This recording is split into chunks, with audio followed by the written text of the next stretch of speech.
Shalom Bapak Ibu, Saudara-saudari, dan anak-anak yang sama dikasihi Tuhan. Salam sejahtera bagi kita semua. Selamat berjumpa dalam Renungan Harian Toraya edisi Minggu 2 Juli 2023. Bersukacita atas kasih karunia Tuhan yang menganugerahkan kita kehidupan baru yang akan kita jalani dengan penuh penyerahan diri kepada Tuhan. Dalam persekutuan kita saat ini, kita akan merenungkan firman Tuhan dari Roma pasal 7 ayat 1 hingga ayatnya yang ke-6.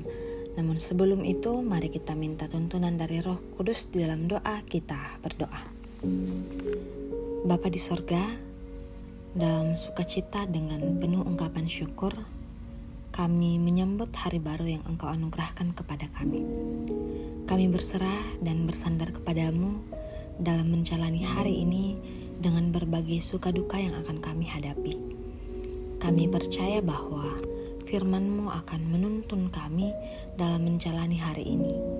Oleh karena itu, kiranya Roh Kudus-Mu memberikan kami hikmat untuk dapat memahami firman Tuhan yang akan kami renungkan bersama. Roh Kudus kiranya menolong kami. Dalam Yesus Kristus Juru Selamat kami berdoa. Amin. Roma pasal 7 ayat 1 hingga ayatnya yang ke-6 firman Tuhan. Arti hukum Taurat. Apakah kamu tidak tahu, saudara-saudara, sebab aku berbicara kepada mereka yang mengetahui hukum bahwa hukum berkuasa atas seseorang selama orang itu hidup. Sebab seorang istri terikat oleh hukum kepada suaminya selama suaminya itu hidup. Akan tetapi apabila suaminya itu mati, bebaslah ia dari hukum yang mengikatnya kepada suaminya itu.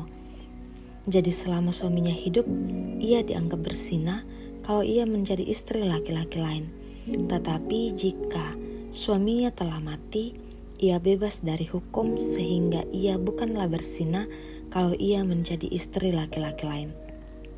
Sebab itu, saudara-saudaraku, kamu juga telah mati bagi hukum Taurat oleh tubuh Kristus, supaya kamu menjadi milik orang lain, yaitu milik Dia yang telah dibangkitkan dari antara orang mati, agar kita berbuah bagi Allah. Sebab waktu kita masih hidup di dalam daging, hawa nafsu dosa yang dirangsang oleh hukum Taurat bekerja dalam anggota-anggota tubuh kita, agar kita berbuah bagi maut. Tetapi sekarang kita dibebaskan dari hukum Taurat, sebab kita telah mati bagi Dia yang mengurung kita, sehingga kita sekarang melayani dalam keadaan baru menurut roh dan bukan dalam keadaan lama menurut hukum Taurat. Amin. Ajaran yang menghidupkan. Atoran mak petuo. Itulah tema perenungan kita pada pagi yang indah ini.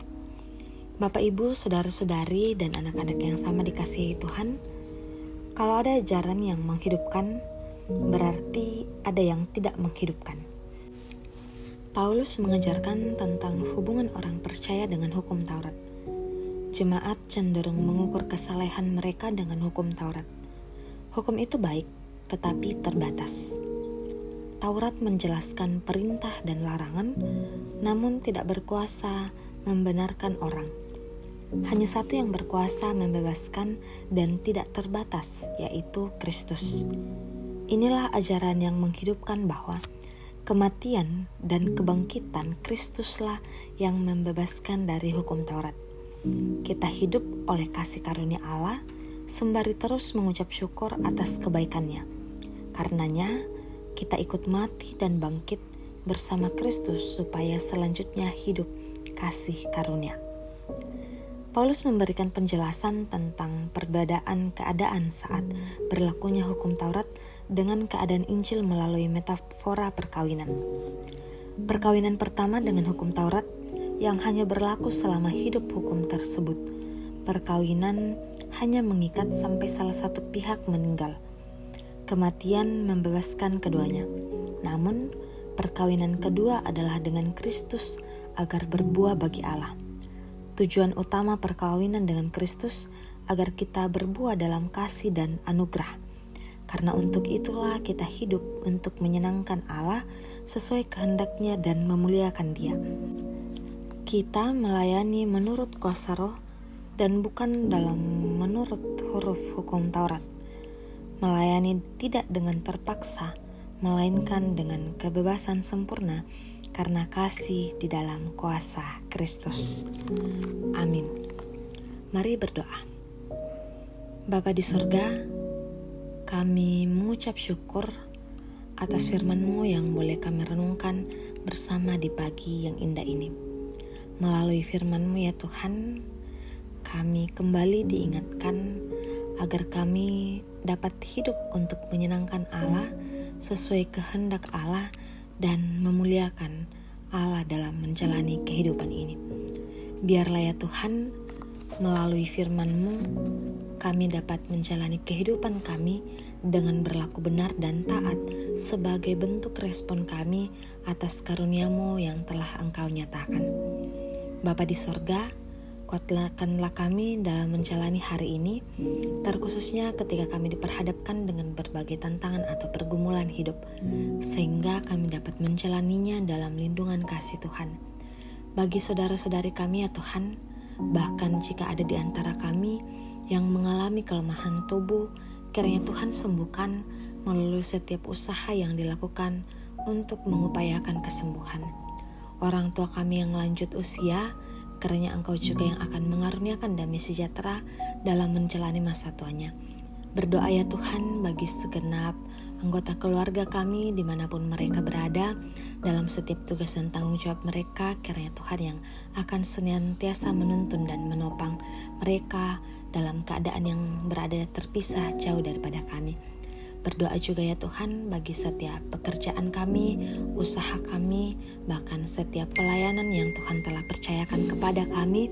Biarlah ya Tuhan, semuanya itu Tuhan yang akan memampukan kami agar kami dapat menjalaninya dengan penuh tanggung jawab, penuh penyerahan diri dan melaksanakan segala sesuatunya dalam tuntunan kasih Tuhan. Ini doa kami ya Tuhan, ampunilah segala dosa kami berdoa dalam nama Yesus Kristus. Amin.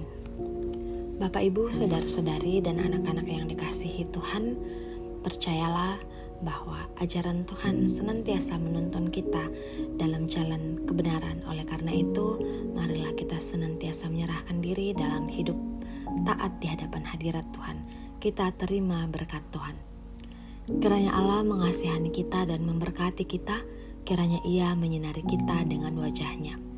Amin. Demikianlah kebersamaan kita dalam renungan harian Toraya.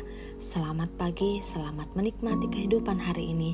Tuhan memberkati.